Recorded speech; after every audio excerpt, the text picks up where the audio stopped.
Hi friends, welcome to our channel. ఇంకా మన channel ని సబ్స్క్రైబ్ చేసుకోలేదా? ఇప్పుడే రెడ్ కలర్ సబ్స్క్రైబ్ బటన్ ని క్లిక్ చేసి నోటిఫికేషన్స్ అన్ని ఆన్ లో పెట్టుకోండి. Let's get in to the episode.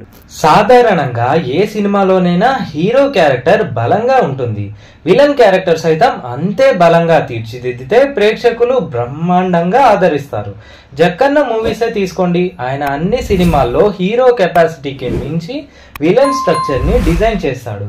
Baahubali సినిమాలో అమరేంద్ర బాహుబలి, మహేంద్ర బాహుబలి పాత్రలకు ధీటుగా బల్లాల దేవ క్యారెక్టర్ ని తీర్చిదిద్దాడు. RRR లో ఎన్టీఆర్, రామ్ చరణ్లకు ధీటుగా విలన్ ని సృష్టించాడు. ఇలా అనేక సినిమాల్లో ఇదే స్టాండ్ పై స్టిక్ అయ్యాడు. అంటే హీరోకి సమవుజ్జిగా విలన్ ఉంటే పోరు రసవత్తరంగా ఉంటుందని జక్కన్న లాజిక్. ఇప్పుడు ఇదంతా ఎందుకు మాట్లాడుతున్నాం అనుకుంటున్నారా?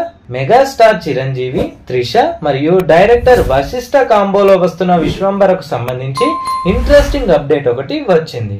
ఇందులో చిరు ప్రత్యర్థి, అదేనండి విలన్ ఎవరో తెలిసిపోయింది. ఇన్నాళ్ళు విలన్ క్యారెక్టర్ లో రావు రమేష్ ని తీసుకుందామని భావించిన మూవీ టీం బాలీవుడ్ పై కన్నేసింది. తెలుగులో ఒకే ఒక్క సినిమాలో నటించిన యాక్టర్ ని చిరుకి విలన్ గా సెట్ చేశారు. విశ్వంబరలో విలన్ గా బాలీవుడ్ నటుడు కూనల్ కపూర్ ఎంట్రీ ఇచ్చాడు. ఆయన పేరును అఫీషియల్ గా అనౌన్స్ చేశారు మేకర్స్. కూనల్ కపూర్ గతంలో నాగార్జున, నాని నటించిన దేవదాస్ చిత్రంలో స్పెషల్ క్యారెక్టర్ లో నటించాడు. బాలీవుడ్ లో రంగ్ దే బసంతి, డాన్ 2, డియర్ జిందగీ వంటి మూవీస్ లో యాక్ట్ చేశాడు. ఆ చిత్రం తర్వాత మళ్ళీ ఇప్పుడు విశ్వంబర్లో అడుగు పెట్టాడు. నిజానికి ఈ చిత్రంలో విలన్ గా నటించే ఛాన్స్ మొదట రావు రమేష్ తో పాటు రానాకి దక్కినట్టు రూమర్స్ వినిపించాయి. అయితే అవన్నీ ఫేక్ అని తేలింది.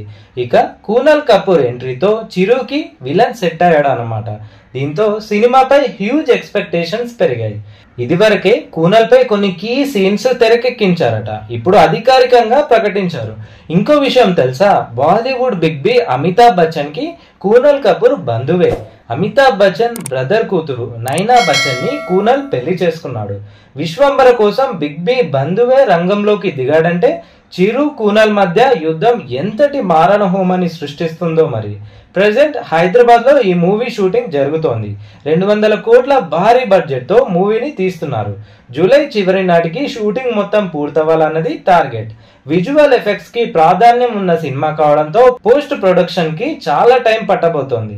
విజువల్స్ అనుకున్నవి అనుకున్నట్టుగా రావాలంటే తగిన సమయం కేటాయించాల్సిందే. అందుకే జూలై నాటికి షూటింగ్ పూర్తి చేయాలనుకుంటున్నారు.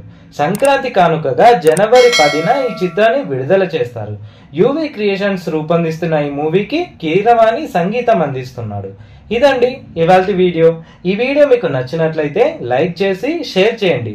ఇలాంటి interesting and cinema related content కోసం ఇప్పుడే రైట్ స్టాండ్ యూట్యూబ్ ఛానల్ ని సబ్స్క్రైబ్ చేసి పక్కనే ఉన్న బెల్ ఐకాన్ ని యాక్టివేట్ చేయండి. Thank you.